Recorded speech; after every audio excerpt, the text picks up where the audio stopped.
다음은 작업 관리에 대한 내용입니다. 작업 관리 중에서 작업 방법 연구를 보도록 하죠. 어떻게 하면 작업을 더 효과적으로, 효율적으로 할 수 있을 것인가, 뿐만 아니라 어떻게 하면 더 안전하게 할 수 있을 것인가를 우리가 행동 분석 위주로 한 것이 바로 작업 방법 연구입니다. 개요를 보게 되면은 작업 관리란 무엇인가 이렇게 나와 있게 되죠. 작업 방법을 조사, 연구하는 활동이고요. 그렇게 해서 합리적 작업 방법을 설계하게 됩니다. 자, 여기서 합리적이라고 하는 것은 우리가 1차원적인 것은 생산성의 향상이지만 2차, 3차로 가게 된다면은 인간성 존중이라든지 아니면은 안전을 더 도모한다든지 하는 것들도 모두 다 이 작업 관리 방법 작업 방법 연구 안에 포함되는 내용이라고 할 것입니다. 자, 그렇게 해서 작업 활동을 계획하고 조직하여 통제하는 관리 활동을 전반적으로 이르는 말입니다.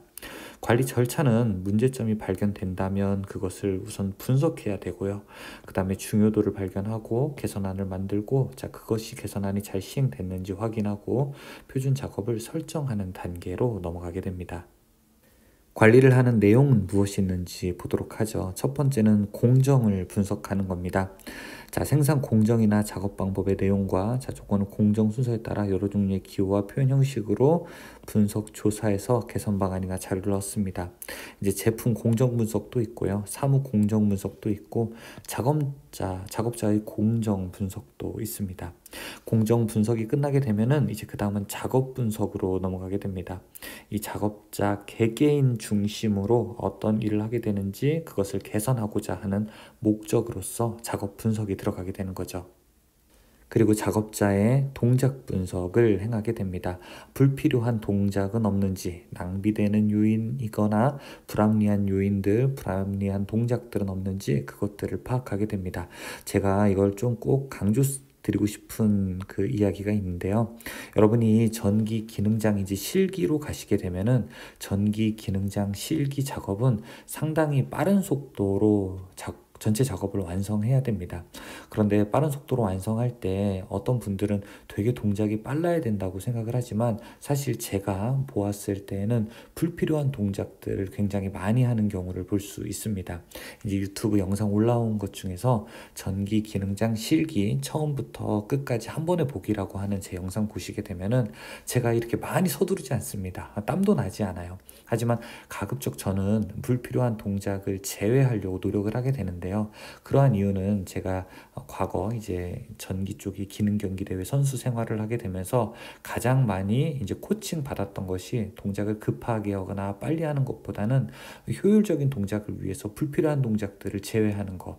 예를 들어 공구를 한번 짚을 때는 이제 원래 뭐 좌우로 움직이면서 두 번 짚는다면은 불필요한 동작을 하지 않고 한 번에 짚는 행위를 통해서 우리가 시간을 단축하는 요인들을 굉장히 오랫동안 훈련을 받았습니다.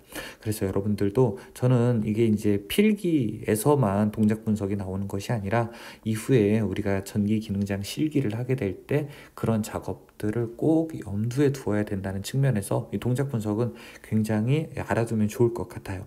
동작의 무리, 낭비, 불합리한 요소를 배제해야 된다는 것을 꼭 기억하시기 바라겠습니다. 다음은 공정도입니다. 우리가 생산 과정 전체적인 것을 도면으로 나타낸 것이 공정도인데요. 아래는 공정도의 기호가 나와 있게 됩니다.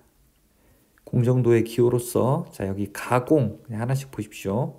운반한다. 이렇게 화살표가 운반한다는 거고, 자, 요거 저장 기억하시고요. 지체는 딜레이잖아요. 약간 이렇게 D 모양이랑 닮았죠. 그리고 수량 검사를 한다, 품질 검사를 한다. 이것도 알아놓으시기 바라겠습니다. 가공 시간을 기입하는 방법으로서 한 개당 가공 시간 어떻게 계산하느냐, 개당 가공 시간에다가 가공 총 수량을 계산하고요. 자, 그것을 나누게 되면 됩니다. 왜냐하면은 한 개당 가공 시간만 놓게 되면은 예를 들어 옆으로 이동하는 이송 시간이라든지 다시 준비하는 시간이 여기서 삭제될 수 있기 때문에 우리가 반드시 개당 가공 시간을 총 수량에다 곱한 다음에 이 전체 시간으로 나누게 되는 것입니다. 운반 시간도 나와 있게 되죠. 운반 거리에다가 운반 횟수를 총 거리로 나누게 되면은 우리가 시간을 알 수 있습니다. 자, 흐름 공정도, 흐름 선도, 그 다음에 상하 이동 선도에 대한 내용도 간소하게 여기 글로 나와 있으니까 내용 보시고 저희는 관련된 문제를 이제 한번 같이 풀어보시죠.